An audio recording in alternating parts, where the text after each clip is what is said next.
Would you divorce your longtime partner if you found out they were a secret Tory?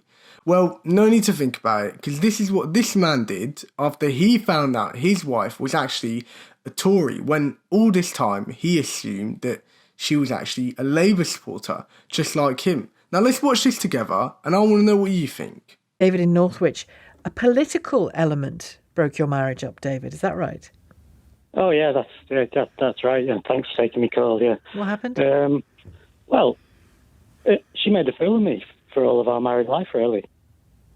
Go on. Because I've always been compassionate and caring about people, and I thought she was the same. And it transpired after a big row we had over refugees and Rwanda and stuff that she said she's always voted Conservative, and it's disgusting, really, isn't it? Well, no, it's not disgusting to vote Conservative. Come on. Well, hang on. No, David, it isn't. It isn't. This guy, oh, come on. Yeah, do you know what, right? After watching this a second time, I'm starting to agree with this man. Basically, I was in the middle of editing this video, and I was seeing this, right? I was like, I have to show you guys this. He's spot on. He's absolutely spot on. How could you, right, be in a situation where you love someone, you believe, you share the same values as someone, and then they tell you they're a Tory? That completely, it changes your perception of someone. And I think this all comes back to what the British perception of politics is, right? I think some British people genuinely have a perception of politics, and that is that it's just about what you vote in the election, and then that's it. It's over. It's done. It comes about every 5 years, and maybe when there's a political scandal, and that's it, right? When actually politics is about what you believe. Politics is your values and how you interact with your material surroundings, right? And how you treat one another. That is what my politics is firmly based upon, and I'm sure what many of your politics is based upon.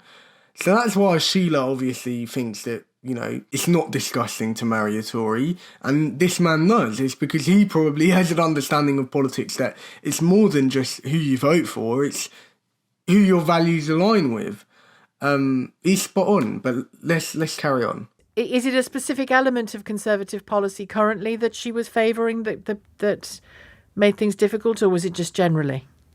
Well, if you look what's happened since 2010, all through austerity, which killed hundreds of thousands of people, and then everything that's happened in between, and all this time when I thought she was like me, who cares about people, then she doesn't really care about anybody but herself, maybe. And it was like it was disgusting. It's disgusting. And had she told you she was voting what? Do you vote Labour? I've always voted Labour, yeah. And did she tell you she voted Labour? She never actually come right out and said, but we'd stood in the polling booth together and we voted together. I always assumed she voted Labour. I'm sorry. Apologies for laughing. I'm not laughing at you, I promise, David. I'm just seeing this image of two people in the polling booth, and you just assume she was voting the same as you. But, I mean, she's allowed to vote any way she wants. You might not agree with it, but is it a reason to leave, to end your marriage? But don't you think that's disgusting? Voting Conservative all these years. And she's pretending she's compassionate and she cares about people and this and blah, blah, blah. And everything she's always said is if she's a compassionate, caring people when she isn't. Anyone who listens to this programme knows my view of the current incarnation of conservatism is not a favourable one. But I certainly don't think it's disgusting to vote Conservative. Oh, honestly? Yeah. Well, you're going to stop listening to me now, David? Well, we can't have a democracy in which we say you are disgusting for voting for a different political party to me. Yeah, again, I think this is a direct issue here, right? You have one person that believes, having this political party that exists solely to worsen the lives of working class people and benefit the interests of the top 1% is a basis of democracy, right? It's fundamental to democracy. That's what Sheila believes. And then you've got someone that believes, just like me, that the Tories obviously exist to worsen the lives of working class people and should be fought against, and we should ensure that they can never ever get their hands on on power again. And anyone that believes that they are a good force, it has either got their values completely mixed up or is probably a bad person. That's the problem here. I want to leave it off to you guys. What do you think about this? Would you marry a Tory? Let's watch a bit more of this. I can pick apart elements of what the Conservatives have done over the last 10 years and tell them it's disgusting. But we'll never know what Jeremy Corbyn would have done if he got into power. We don't know yet what Keir Starmer will do if he gets into power. And elements of what Tony Blair did when he was in power, lots of people think is disgusting. Lots of Labour voters think is disgusting. If you think of Iraq, for example, we can't go down the route of saying, if you vote Conservative, you are disgusting. I think Sheila raises a good point here, right? The Labour Party have previously done some pretty horrendous things, i.e. Iraq, right?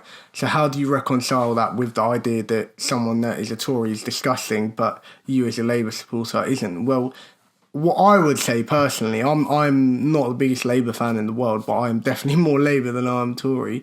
What I would say would be, well, the Labour Party wasn't fundamentally created to bomb children in Iraq, right? It was created for the working class to help benefit and represent the working class, whereas the Tory Party was designed for the complete opposite reason.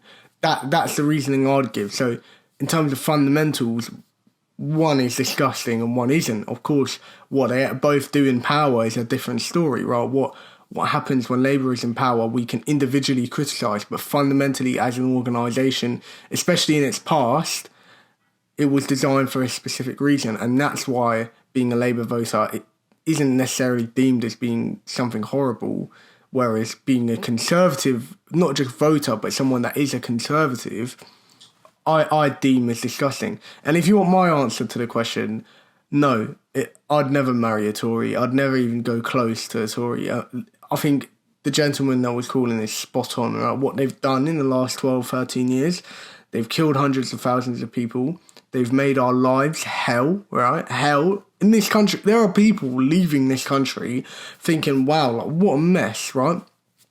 And we're just meant to think this is it's not normal. It's by design of this political party. They've done it on purpose, right?